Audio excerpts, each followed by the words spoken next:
Welcome to Doodles in the Margins, the podcast for creatives who are building something beautifully their own. Here, we believe creativity isn't just art, it's also how you think, how you solve, and how you see the world. Whether you're a business learning to embrace creativity or a creative learning to embrace business, you're in the right place. I'm Jacinta Marshall-Crouse. I'm a creative business coach, screenwriter, author, and an all-round eclectic creative. So let's grab something hot to drink, grab a pen, and let's doodle in the margins together. Welcome to episode 9 of Doodles in the Margins. This one is a follow-on from our last conversation on episode 7 about creative workflow.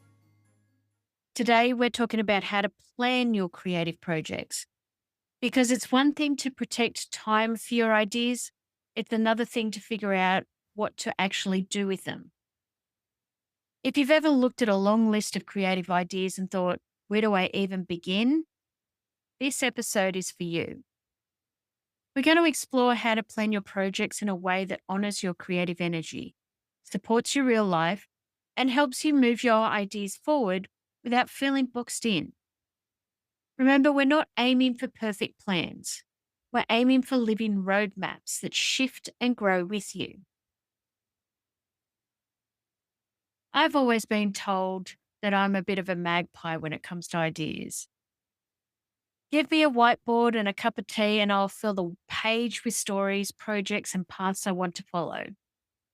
But for a long time, my planning system was basically write down everything I want to do, feel excited, immediately overwhelmed, freeze, and then do something entirely different.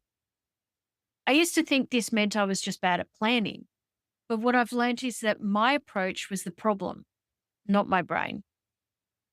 I was trying to fit my creative ideas into productivity systems that weren't made for the way I worked. What helped was building a system that gave me structure and breathing room, one that could hold the long-term vision and the very real demands of everyday life. Now I plan my creative projects across different timeframes, short, mid, and long. And I do it in a way that leaves space for the messiness of being human and being a creative.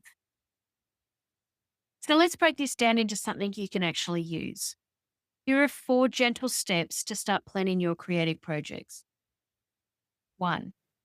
Keep a creative parking lot. Now, we've discussed this before. Not every idea needs to be acted on immediately. Create a place where you can store ideas as they come to you without the pressure to do anything with them right away. This might be a Trello board, a Google Doc, a notebook, or even voice notes. It keeps the ideas safe without pulling you off track. For me at the moment, I've got a whiteboard.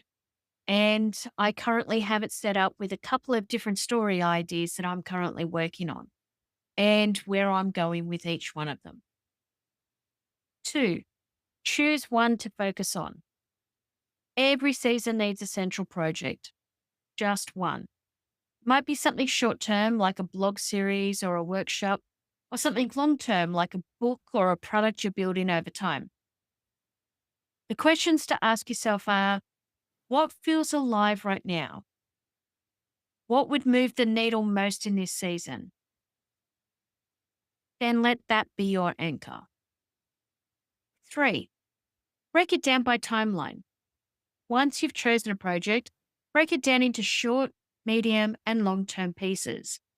For example, short-term, things that happen within this week or month.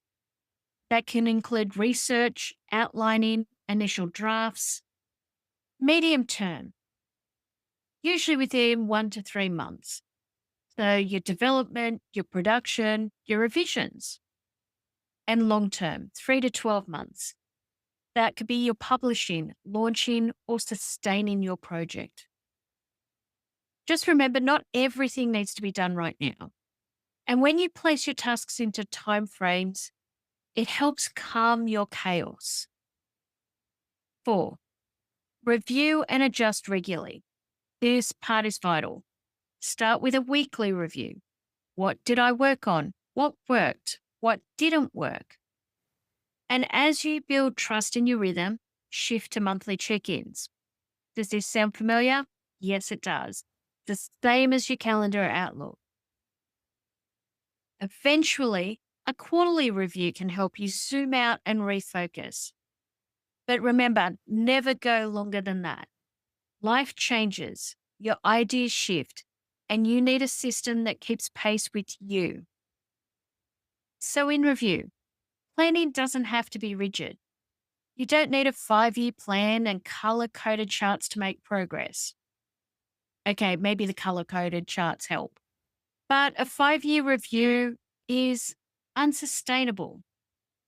What you need is a safe place to keep your ideas, a focus for the season you're in, and a rhythm that lets you move forward without burning out. Your plans should feel like scaffolding, not a cage, something you can build around, lean on, and adapt as you grow. So, whether you're plotting your next big project or just figuring out what to work on next week, come back to this. What matters right now? What can wait? And how can I honor both?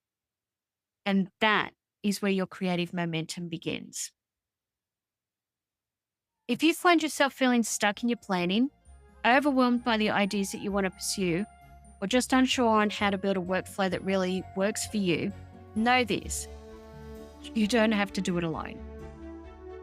As a creative business coach, I help creatives like you find clarity, structure, and gentle accountability so you can turn your ideas into real impact without burning out or losing the joy in the process. If that sounds like something you'd like to explore, you'll find ways to connect with me in the show notes. Because your creative work matters. And together we can build a plan that feels just like you. Thanks for tuning in to Doodles in the Margins. Each week we explore what happens when creativity meets clarity and how to build a business that feels just like you. If you found something helpful in today's episode, share it with someone who needs to hear it. Oh, and don't forget to like and subscribe so you don't miss the next episode. And if you're ready to get clearer on your creative business journey, you'll find links and ways to connect with me in the show notes below. I'll see you next time.